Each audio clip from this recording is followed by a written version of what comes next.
Saving, relabeling, shortcuts, stop letting the beat play, and saving chains are the 5 habits. That's the whole video. Thanks for watching. Yo everybody, my name is Chris Punsalan. Welcome back to another video. This video is about the 5 habits I want to start implementing in my process, and I'm not saying that these habits are gonna make you successful, or if you implement these into your process, it's gonna make you a better producer, but what I do know is if I start doing these things, it's gonna make my process go by faster, I'm gonna be a lot smoother, and I'm gonna be a lot more efficient when I'm making beats. Before we get started though, let's make some background music.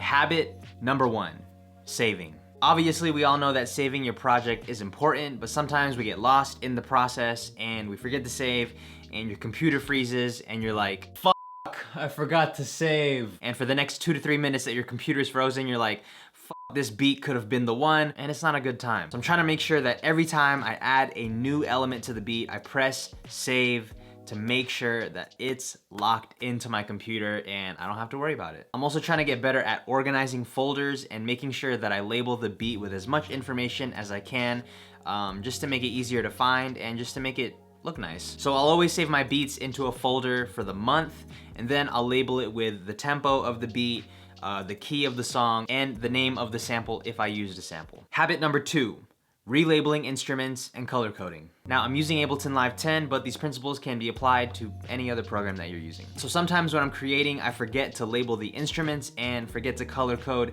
each section of the beat. And the problem with this for me is when I reopen the project later, the entire thing looks crazy and unorganized. Everything is not labeled correctly, it's not color coded, and I don't know, I just get overwhelmed.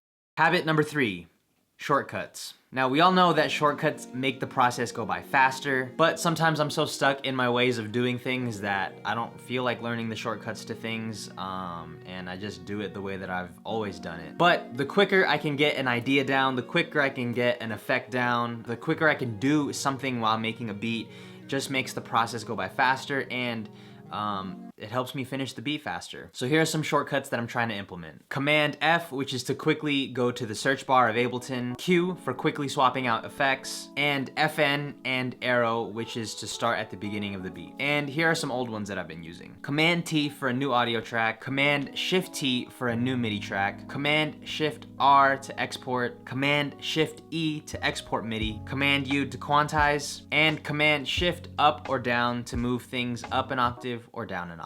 Habit number 4, stop letting the beat play. So I know some people are gonna disagree with this, but whenever I leave a beat looping for too long, it sounds really stale, it doesn't sound as fresh, and when things don't sound as fresh when I'm creating, it makes me not wanna add any ideas, and it makes me just wanna move on to the next beat. And I do understand that for some people it's important to keep the beat looping to look for a certain sound, to look for certain drums, whatever, but sometimes I keep the beat looping when it's unnecessary. Like when I'm pulling up a new VST, or if I just wanna hear how the beat sounds, but really I'm just gonna sit on my phone and scroll through Instagram while I let the beat play. All right, time to listen to the beat.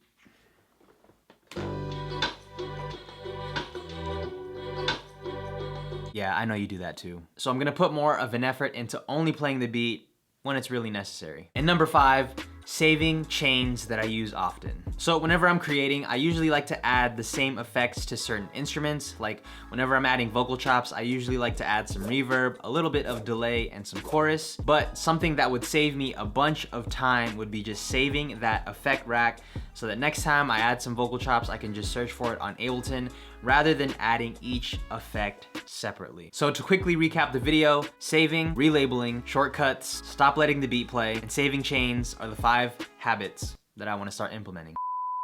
And that is going to conclude today's video. Thank you guys so much for watching. I hope this video was helpful. Like I said, these habits are not gonna make you an instantly successful producer, or it's not gonna make you make better beats, but I do think that if I implement these things in my process, it's gonna make things go by faster and I'll just be more efficient. The song that you guys heard at the beginning is from my newest beat tape called Since 2008.